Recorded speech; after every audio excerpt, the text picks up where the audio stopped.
bom estar aqui. Agora, o texto de Lucas 15, é preciso que entendamos o contexto dele. Lucas 15 começa com uma crítica a Jesus. Está escrito assim: aproximavam-se de Jesus todos os publicanos e pecadores para o ouvir. E murmuravam os fariseus e os escribas, dizendo: este recebe pecadores e come com eles. Então, publicanos e pecadores vinham a Jesus, escribas e fariseus criticavam Jesus porque ele gastava tempo com pecadores. E mais, Jesus comia com pecadores. Comer com significa ter comunhão. É diferente você encontrar alguém na igreja, a paz do Senhor, meu irmão, ou passar por alguém na rua, levantar a mão, cumprimentar, mas comer junto significa uma aproximação, uma intimidade. Por isso que comunhão é comer com. E ali estavam aqueles homens que entendiam a lei, que eram os fariseus e os escribas, que escreviam a lei, e que apregoavam a lei, que entendiam da lei, que conheciam as escrituras, conheciam as profecias, porque a palavra de Deus diz que ele não fará coisa alguma sem primeiro anunciar aos seus servos, os profetas. E ele anunciou pela boca dos profetas que o filho dele viria à terra para salvar o que estava perdido. Profetizou em Isaías 53 que o Pai agradou moê-lo para perdoar o homem. Que ele seria moído pelas nossas transgressões, que o castigo que nos traz a paz estaria sobre ele, que pelas pisaduras dele nós seríamos sarados. A palavra dos profetas vinda da parte de Deus anunciava a vinda do Messias. E agora o Messias estava na terra. Tinha chegado a hora. Exatamente no lugar onde Deus determinou, Belém, e tu, Belém, Efrata, pequenina demais, para figurar dentre as milhares de Judá, de ti há de nascer o que há de reinar sobre Israel, que tem as suas origens desde os tempos eternos, e nasce ali, o Redentor. Os fariseus e os escribas estavam nos templos, anunciando a vinda do Messias. Estavam nos templos lendo os pergaminhos de papiro, de couro de animais, dizendo, ele virá. Mas ele já tinha vindo, ele estava lá fora. Ele estava comendo com pecadores. Agora os escribas e os fariseus não perceberam que ele veio. Não perceberam porque havia neles um espírito de religiosidade. Havia neles um espírito de uma tradição religiosa que faz com que até os dias de hoje o homem tenha conhecimento de Deus através dos estudos das escrituras, das profecias, mas ele não tem intimidade com Deus. Os escribas e fariseus estavam nos templos dizendo ele virá, e ele estava do lado de fora montado num jumentinho. E eles não identificaram. Agora tinha um velho homem que nem era doutor da lei, nem era escriba, nem fariseu, chamava-se Simeão, velhinho. Estava na sua casa, o Espírito falou para ele: vai para o templo, que você vai ver o Messias. Porque esse homem tinha algo que os escribas e fariseus não tinham. Ele tinha intimidade com o Senhor pelo Espírito de Deus. E ele podia ouvir Deus. Queridos, teologia é estudo de Deus. Tel, Deus, logos, estudo. O homem pode estudar Deus como ele pode estudar direito. Eu sou juíza. Eu estudei direito muitos anos. Eu estudei todos os ramos do direito. Eu posso estudar a palavra de Deus como eu estudo um livro de direito tributário. No intelecto, na mente. Eu posso estudar tudo sobre Dilma Rousseff. Eu posso fazer uma pesquisa da família dela, a árvore genealógica dela. Eu posso estudar a infância dela, eu posso estudar a juventude revolucionária dela, eu posso estudar a saga dela de fuga, eu posso estudar o ingresso dela na política, eu posso estudar a eleição dela e os dias de governo dela, eu posso ir para a televisão, responder sobre Dilma Rousseff, ganhar todos os prêmios e nunca ter sentado com ela e tomado um café com ela. Você entende que conhecer não é ter intimidade? E esses homens eram assim. Eles estudavam as profecias. O anúncio da vinda do Messias, o Messias estava lá. E eles criticando o Messias, porque o Messias comia com pecadores. Onde ele estava aquele mundo de perdido. Mas ele veio para salvar o que estava perdido. Ele veio para os doentes. Quando João Batista nasceu, que o pai Zacarias foi tomado em profecia, Zacarias profetiza assim: e tu, menino, serás profeta do Altíssimo, vais anunciar a vinda do sol nascente das alturas, aquele que vem para alumiar os que jazem no vale da sombra da morte. Então o Messias vem para o perdido. O mundo jaz do maligno, o mundo caído, o mundo condenado, ele vem para salvar o que estava caído. Mas esses homens não entenderam isso. Religiosos, nariz empinado, conhecedores da lei, teólogos, doutores, enfim, tudo aquilo que eles eram. E eles mesmos gritaram: crucifica, crucifica, crucifica. E Jesus dá uma resposta para eles em parábolas. O Senhor gostava de falar alegoricamente em parábolas. Ele fazia figuras para falar do que ele queria. Um dia um discípulo dele falou: por que o senhor fala em parábolas? Ele disse: porque não é a todos que é dado conhecer o reino de Deus.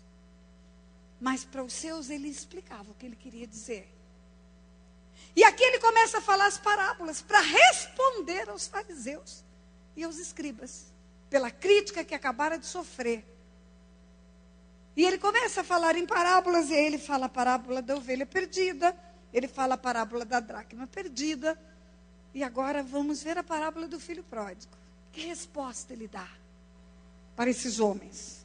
Continuou, versículo 11. Certo homem tinha 2 filhos. O mais moço deles disse ao pai: pai, dá-me a parte dos bens que me cabe. E ele lhes repartiu os haveres. Diga: ele lhes repartiu os haveres. Diga: repartiu tudo. Passados não muitos dias, o filho mais moço, ajuntando tudo que era seu, partiu para uma terra distante e lá dissipou todos os seus bens, vivendo dissolutamente. Depois de ter consumido tudo, sobreveio aquele país uma grande fome, ele começou a passar necessidade. Então ele foi, se agregou um dos cidadãos daquela terra, e este o mandou para os seus campos a guardar porcos. Ali ele desejava fartar-se das alfarrobas que os porcos comiam, mas ninguém lhe dava nada. Então, caindo em si, disse: quantos trabalhadores de meu pai têm pão com fartura e eu aqui morro de fome? Levantar-me-ei e irei ter com meu pai, e lhe direi: pai, pequei contra o céu e diante de ti, já não sou digno de ser chamado teu filho, trata-me como um dos teus trabalhadores. E levantando-se foi para seu pai, e vinha ele ainda longe quando seu pai o avistou, e compadecido dele, correndo, abraçou e o beijou. E o filho lhe disse: pai, pequei contra o céu e diante de ti, e já não sou digno de ser chamado teu filho. O pai, porém, disse aos seus servos: trazei depressa a melhor roupa, vestiu, ponde-lhe um anel no dedo e sandália nos pés, trazei também e matai-o novilho cevado. Comamo-nos e regozijemo-nos, porque este meu filho estava morto e reviveu, estava perdido e foi achado, e começaram a regozijar-se. Ora, o filho mais velho estivera no campo, e quando voltava, ao aproximar-se da casa, ouviu a música e as danças. Chamou um dos criados e perguntou-lhe o que era aquilo. E ele informou: veio teu irmão, e o teu pai mandou matar o novilho cevado, porque o recuperou com saúde. Ele se indignou e não queria entrar. Saindo, porém, o pai procurava conciliá-lo. Mas ele respondeu a seu pai: há tantos anos eu te sirvo, sem jamais transgredir uma ordem tua, e nunca me deste um cabrito, sequer, para alegrar-me com os meus amigos. Vindo, porém, esse teu filho, que desperdiçou os teus bens com meretrizes, tu mandaste matar para ele o novilho cevado. Então lhe respondeu o pai: meu filho, tu estás sempre comigo, tudo que é meu é teu. Diga: tudo que é meu é teu. De novo, tudo que é meu é teu. Entretanto, era preciso que nos regozijássemos e nos alegrássemos, porque este teu irmão estava morto e reviveu, estava perdido e foi achado. Nós vamos voltar já já para o texto. Eu quero dizer para vocês, queridos, que Deus, esse Deus que nós servimos, esse Deus criador dos céus e da terra, esse Deus poderosíssimo, que sustenta as estações do ano, que sustenta os povos, gerações, chama a existência, geração a geração, que conhece o coração dos 7 bilhões que hoje andam sobre o planeta Terra.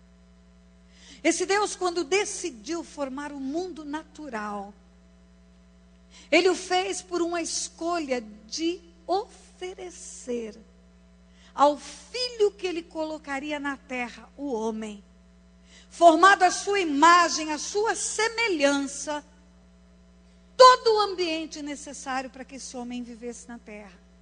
Deus é espírito, Ele não precisa de nada do mundo natural. Deus não precisa da melancia e do mamão que eu comi hoje de manhã lá no acampamento. Deus não precisa do ar que respiramos para mantermos vivos. No terremoto do Haiti, 11 dias depois, foi encontrado nos escombros uma pessoa viva. Não comia, não bebia, mas respirava. A Bíblia fala: tira o fôlego e morre. E Deus cria um sistema perfeito para fazer o ar atmosférico sobre o planeta. A luz do sol, o verde da planta, fotossíntese, e de repente tem ar atmosférico e a vida é habitável. O planeta é habitável. O planeta é colocado no lugar certinho, nem próximo do sol para o homem não morrer queimado, nem longe do sol para o homem não morrer congelado. A força de atração da gravidade na medida certa, porque se for maior o homem é pressionado, se for menor o homem voa como um astronauta. Tudo perfeito, tudo. A chuva que cai, que molha a planta, que faz brotar a erva, que faz nascer os frutos. Tudo feito por Deus para o filho que Ele colocaria na terra. A palavra de Deus diz em Gênesis 1:26, também disse Deus, depois de fazer tudo, depois de fazer o cenário todo, depois de preparar tudo, também disse Deus: façamos o homem à nossa imagem, conforme a nossa semelhança, e tenha ele domínio sobre tudo. Animais que voam, que rastejam, que nadam, sobre toda a terra. Ele entrega a terra para o homem, para governar a terra. Olha, algumas pessoas têm pregado que Adão foi colocado para ser jardineiro de Deus. Conversa fiada. Quando você vai no livro de Lucas, capítulo 3, que fala da genealogia de Jesus, aqueles textos que ninguém gosta de ler, fulano, filho de fulano, mas toda a Bíblia serve para nos ensinar, termina dizendo Adão, filho de Deus. Então, o projeto de Deus, ao criar o homem, foi ter um filho na terra, família na terra. Quando você vai para o livro de Apocalipse 21:7, está escrito assim: o vencedor herdará todas essas coisas, eu lhe serei Deus e ele me será filho. Então o projeto de Deus do Gênesis ao Apocalipse é ter filhos na terra. Agora esse homem recebe tudo isso, riquezas. Você acha que existe petróleo no subsolo do Brasil ou na terra, no planeta, para Deus abastecer o tanque, o carro dele num posto de gasolina? Tudo é para nós. Tudo que seus olhos veem. Tudo que existe na natureza, no mundo natural, Deus fez para dar ao homem. O cenário que Ele prepara para criar o seu filho. O que você gosta de comer? Ah, gosto de comer pão de queijo. Você imagina Deus comendo pão de queijo? E o ar atmosférico para quê? Você imagina Deus com um pulmão... Ele não precisa disso, igreja. Ele é espírito. E Ele dá o planeta para o homem E o homem entrega para Satanás a autoridade que recebe para governar a terra. Mas esse amor é tão grande que antes de fazer o homem, ele já viu a queda do homem. Porque na sua onisciência, ele tem presciência. O homem vê as coisas de um jeito e Deus vê de outro. Você imagina que isso aqui é essa rua aqui da frente. O pessoal que está aqui na porta da igreja está vendo o carro que está passando ali. Eles não sabem que carro que vai virar a esquina. E depois que o carro virou a esquina, eles não sabem para onde foi. O presente é conhecido, o passado perde-se no tempo, o futuro não sabe nada. Deus está vendo essa quadra daqui de cima. Ele está vendo quem está passando, quem já passou para onde foi, e quem vai passar, quem está vindo ali na esquina do lado. Passado, presente e futuro, para ele é a mesma coisa. Por isso que ele é o eu sou, ele não é o eu fui, nem o eu serei. Agora ele está vendo o mundo sendo criado, agora ele está vendo o arrebatamento da igreja, agora ele está vendo o sacrifício da cruz, tudo ao mesmo tempo. E antes de fazer o homem, ele viu a queda do homem. E ele proveu o cordeiro, o filho dele, para morrer no lugar do homem. Você se lembra que está escrito: vinde benditos do meu Pai, para o reino que vos está preparado desde antes da fundação do mundo? Você se lembra que está escrito na carta aos Efésios: bendito nosso Deus e Pai de nosso Senhor e Salvador Jesus Cristo, que nos abençoou com toda a sorte de bens espirituais em que Jesus, antes da fundação do mundo.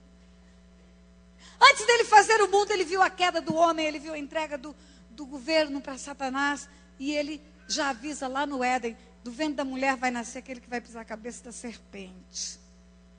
Está escrito que o cordeiro foi aprovisionado antes da fundação do mundo. E a vinda do filho ao mundo, queridos, é um ato de amor incondicional. Porque Deus amou o mundo de tal maneira que deu o seu filho unigênito, para que todo aquele que nele crê não pereça, mas tenha vida eterna.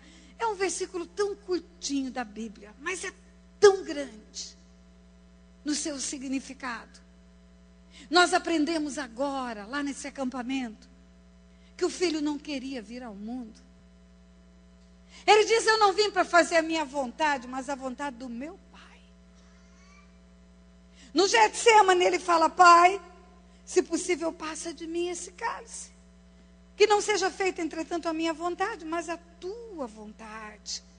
Ou seja, como pela desobediência de um só homem, todos pecaram e perderam a presença de Deus. Agora era preciso que pela obediência de um só, Jesus Cristo, homem, todos pudessem voltar para casa.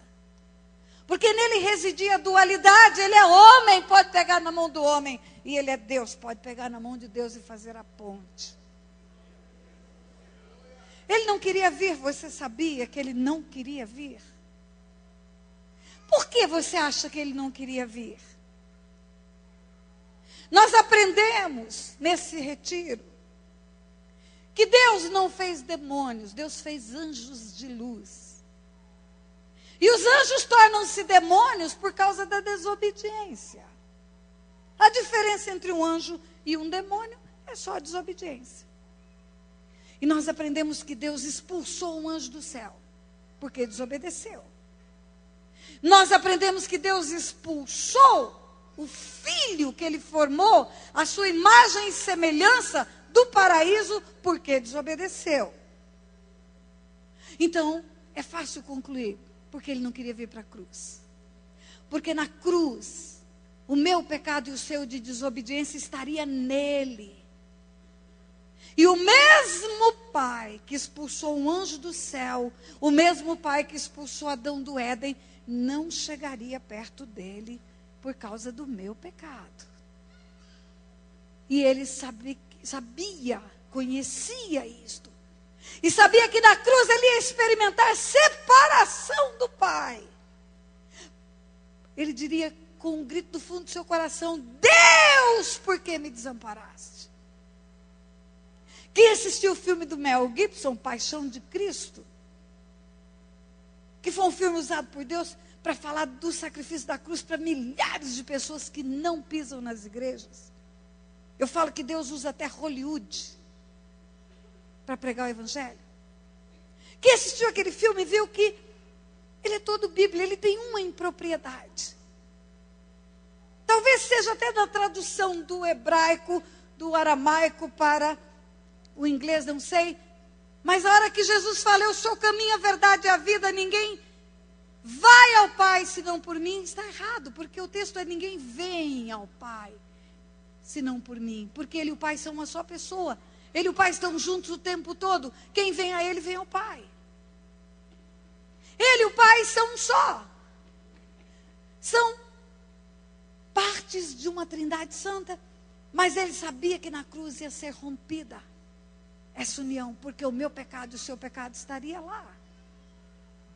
Quem assistiu aquele filme viu uma cena que talvez não tenha entendido, só pela revelação mesmo, que é possível entender o que queria o autor, que talvez nem soubesse o que estava fazendo, dizer com aquilo. Jesus está, a figura, o ator que representa Jesus está no chão, arrebentado, sangrando, trucidado. E a figura de Satanás passa com um bebezinho no colo, para lá e para cá. E tem um olhar zombateiro. Sabe o que aquele olhar está dizendo? Eu cuido do meu filhinho. E o seu pai está acabando com você por causa de um bando de pecadores. É isso que aquela cena diz. Ao pai agradou moê-lo. Porque se o homem pecou, o salário do pecado é a morte, e a morte é a separação de Deus, e o homem tem que morrer. O homem tem que morrer. Por isso que está escrito em Filipenses capítulo 2, que ele subsistia em forma de Deus, mas tornou-se figura humana, humilhou-se. Perdeu a forma de Deus, tornou-se forma de homem. Por quê? Porque um homem é que tinha que ir para a cruz. Porque foi o homem que pecou. Agora ele não queria. Você sabia que na carta aos Hebreus, capítulo 5, versículo 7, está escrito assim: Ele, Jesus, nos dias da sua carne, tendo oferecido com forte clamor e lágrimas, orações e súplicas a quem o podia livrar da morte, e tendo sido ouvido por causa da sua piedade, embora sendo filho, aprendeu a obediência pelas coisas que sofreu, e tendo sido aperfeiçoado, tornou-se o autor da salvação eterna para todos que lhe obedecem. O que é isto? Está escrito que não foi aquele chorinho do Getsêmani só. Não. Está escrito aqui, com forte clamor e lágrimas. Ele ofereceu orações e súplicas, no plural, para não ir para a cruz. Mas ele obedeceu. Mesmo não desejando no seu coração de Deus Filho ser crucificado no meio no seu lugar, ele obedeceu. E o texto diz, embora sendo filho, aprendeu obediência pelas coisas que sofreu, e tendo sido aperfeiçoado, tornou-se o autor da salvação eterna para todos que lhe obedecem. Diga comigo, igreja, ele é o autor da salvação eterna para todos os que lhe obedecem. Lhe obedecem, lhe obedecem. Ele não é autor da salvação eterna para todo mundo que vem no culto de domingo, ou para todo mundo que canta no coral, ou para todo mundo que vai no acampamento de mulheres. Não é só isso. Se fizer tudo isso e não obedecer, isso é abominação diante de Deus. Ele fala, eu estou enjoado de cultos solenes sem obediência. Ele é o autor da salvação eterna para os obedientes, está escrito aqui. Por isso que muitos ouvirão, aparta-te de mim, vós que praticais iniquidade. Mas a gente estava no culto, 50 anos na igreja. Aparta-te de mim, vós que praticais iniquidade. Não obedece, não obedece. Aprendemos muito sobre obediência nesse retiro, muito, muito. Aprendemos sobre princípios de autoridade. Mas ao Pai agradou moê-lo, ele foi moído pelo meu pecado. Você hoje me vê aqui bonita, em cima do sapato alto, com um terninho bonitinho, você não tem noção a porcaria que eu era. No dia que o homem me falou de Jesus, eu fui me oferecer para ele para ser prostituta. Mas ele me amou assim mesmo. Ele colocou o filho dele na cruz por mim. Porque ele queria me resgatar. Que amor é esse? E esse filho veio. E você sabia que esse filho nunca mais perdeu a figura humana? Humilhou-se, subsistiu em forma de Deus, tornou-se figura humana. Você sabia que aquele que está sentado à destra de Deus tem forma de homem? Você sabia que Estevão, o primeiro mártir do cristianismo, quando foi apedrejado, ele viu um como filho do homem em pé? Você sabia que Daniel viu um como filho do homem vir nas nuvens para governar com os santos? De eternidade a eternidade. É loucura para minha cabeça esse negócio de eternidade a eternidade. Eternidade já é grande demais, agora eternidade a eternidade. Você sabia que João, na ilha de Pátimos, viu um como filho do homem? Figura de homem. Você sabia que quando ele fala da sua volta, em Marcos 13, ele fala, e verão o Filho do Homem vir nas nuvens com poder e grande glória. Você sabia que ele nunca mais perdeu a figura de homem? Sabe por quê? Porque ele vai governar na terra. Novo céu, nova terra, ele vai governar com os remidos na terra. A morte não o reteve. Ele ressuscitou. A Bíblia diz, porque ele obedeceu, ele foi aperfeiçoado. Como que o Filho de Deus ainda pode ser aperfeiçoado? Muito complicado isso para a cabeça da gente. Ele foi para a cruz porque obedeceu e foi aperfeiçoado. Foi aperfeiçoado. Deus lhe deu um lugar mais excelente do que ele tinha. O Pai, porque o Filho se humilhou, foi para a cruz. Por causa disso está escrito em Filipenses 2, o Pai o exaltou sobremaneira. E lhe deu um nome que é sobre todo nome, diante do qual todo joelho se dobrará e toda língua confessará que Jesus Cristo é o Senhor, para a glória de Deus Pai. Em resumo, quando ele ressuscita, ele fala, toda autoridade me foi dada nos céus e na terra, porque ele tornou-se o Senhor dos senhores, o Rei dos reis, é a suprema autoridade do universo, o Pai deu para ele. Ele tem o governo do universo, porque o Pai entregou para ele. A Bíblia fala que ele foi assentado à destra de Deus, depois que ressuscitou, e colocado acima de todo poder. Deus lhe deu um lugar mais excelente. Eu acho interessante, igreja, que algumas coisas o Pai aprove reservar para si. O Pai mantém para si alguns mistérios. Você sabia que quando o Filho se humilhou e veio para a cruz, ele não sabia que ele voltaria num lugar mais excelente? Por que eu sei? Porque quando ele ora a oração sacerdotal, João 17, ele fala, Pai, eu cumpri o que o Senhor me mandou fazer, estava quase na hora de ir para a cruz. Ele fala, agora me glorifica com a glória que eu tinha antes da fundação do mundo. Ou seja, Pai, deixa eu voltar para casa no lugar que eu tinha. Mas não foi isso que aconteceu. O Pai lhe deu um lugar mais excelente. Colocou a sua destra e lhe deu o governo do universo. Aí sabe o que o Pai fez? Mandou o Espírito, perdão. Mandou o Espírito. Hoje aprendemos que Deus age na terra através dos homens. E a igreja é um conjunto de homens, mulheres, incorporados do Espírito Santo de Deus. O Espírito está dentro de nós. Isso aqui é um lugar de celebração. É um templo de adoração. Mas o templo do Espírito Santo é você.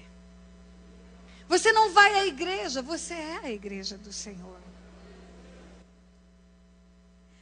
E Ele envia o Espírito, nós aprendemos também lá, para testificar no nosso coração que nós somos filhos. E porque vós sois filhos, está escrito em Romanos 8, não sois mais escravos. Deus enviou ao vosso coração o espírito de adoção, que clama Abba, Pai.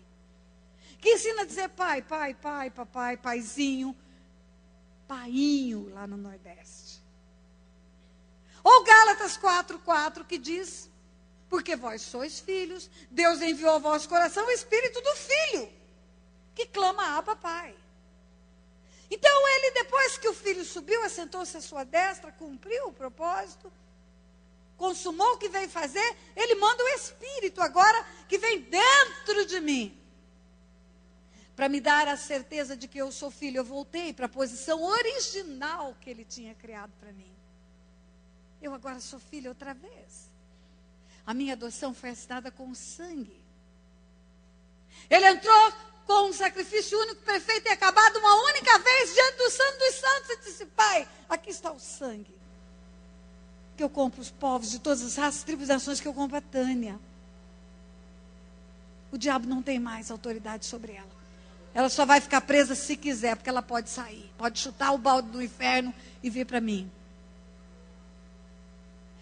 Agora, o Espírito Santo também tem outro papel, dá dons, interceder por nós. Nós não sabemos orar como convém, o Espírito nos leva a orar, intercede por nós diante de Deus.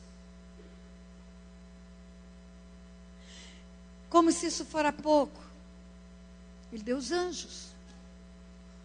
Você sabia que os anjos foram criados por louvor da glória de Deus?